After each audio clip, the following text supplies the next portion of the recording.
Akhilan, ഇരേവൻ, siren തുടങ്ങിയ ബോംബുകൾക്ക് ശേഷം നമ്മുടെ രവി മോഹൻ ഇട്ട അടുത്ത സീരിയൽ അവരാത ബോംബാണ് ബ്രദർ. പടത്തിലെ നായകൻ രവി മോഹൻ പരീക്ഷ എഴുതി പൊട്ടി പാളീസായ ഒരു ലോ കോളേജ് സ്റ്റുഡന്റ് ആണ് സുഹൃത്തുക്കളെ.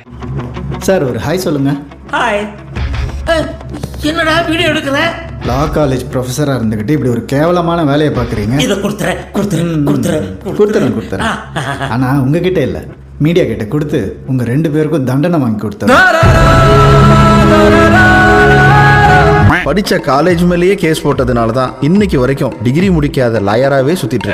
അത് ശരി, അപ്പൊ അങ്ങനെയാണല്ലേ. കണ്ടുകൊണ്ടിരിക്കുന്ന പ്രേക്ഷകനെ വെറുപ്പിക്കുന്നത് പോരാഞ്ഞിട്ട് നാട്ടുകാരെയും വീട്ടുകാരെയും വെറുപ്പിക്കുന്ന നമ്മുടെ നായകൻ രവി മോഹനെ പുള്ളിയുടെ ചേച്ചി നന്നാക്കാൻ കോൺട്രാക്ട് എടുത്ത് ചേച്ചിയുടെ നാട്ടിലേക്ക് വലിച്ചുകൊണ്ടു പോകും. நீங்களும் அம்மாவும் இங்க நிம்மதியா இருங்க. கொஞ்ச நாளைக்கு நான் இவனை ஊட்டி கூட்டிட்டு போறேன். ഞാൻ പോയി വരട്ടെ മക്കളെ. 2-ാം തീയതി വരാം. ഏത് മാസം?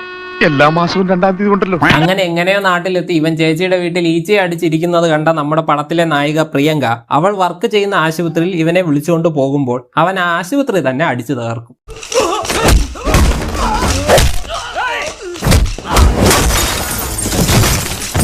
ഇത് കഴിഞ്ഞ് അവന്റെ ചേച്ചി വർക്ക് ചെയ്യുന്ന സ്കൂളിലേക്ക് കൊണ്ടുപോയപ്പോൾ അവൻ അവിടെയും കച്ചറ ഉണ്ടാക്കും.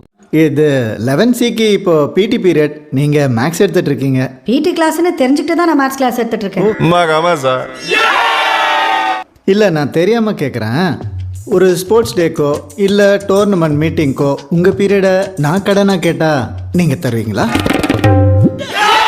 ஸ்கூல்ல மேத்ஸ்ல எல்லாரும் எவ்வளவு கம்மியா மார்க்ஸ் வாங்குறாங்க தெரியுமா? இந்த வருஷமும் அப்படியே வாங்கினா அதுக்கு பொறுப்பேத்துக்க நீங்க தயாரா? வருஷம் நீங்க பிடி பீரியடை கடன் வாங்கி மேக்ஸ் எடுத்தும் பசங்க மார்க்ஸ் கம்மியா வாங்குறாங்கன்னா அது സ്റ്റുഡൻസോட തപ്പാ ഇല്ല ടീച്ചറോட തപ്പാ? ഇതെല്ലാം കഴിഞ്ഞ് ഇവന്റെ ചേച്ചിയുടെ വീട്ടിലെ വേലക്കാരൻ ഇവനെയും കൊണ്ട് സൈക്കാട്രിസ്റ്റിനെ കാണാനായിട്ട് പോവും. പക്ഷെ ഇവൻ ആ വേലക്കാരനെ തന്നെ ഭ്രാന്തനാക്കും.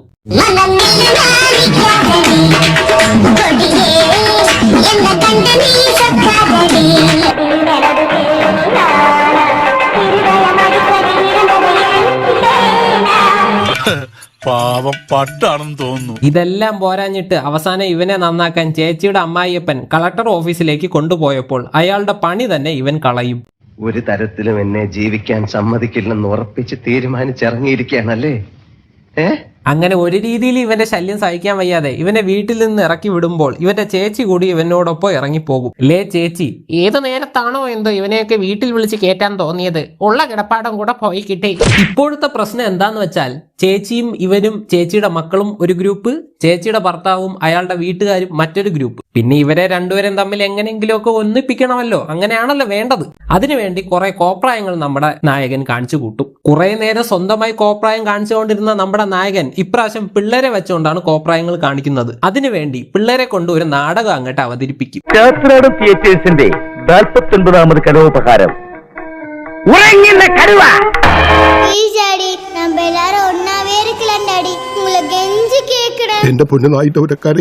അങ്ങനെ ഈ ദുരന്ത നാടകമെല്ലാം കഴിയുമ്പോൾ ചേച്ചിയും ചേച്ചിയുടെ ഭർത്താവും ഒന്നിക്കും.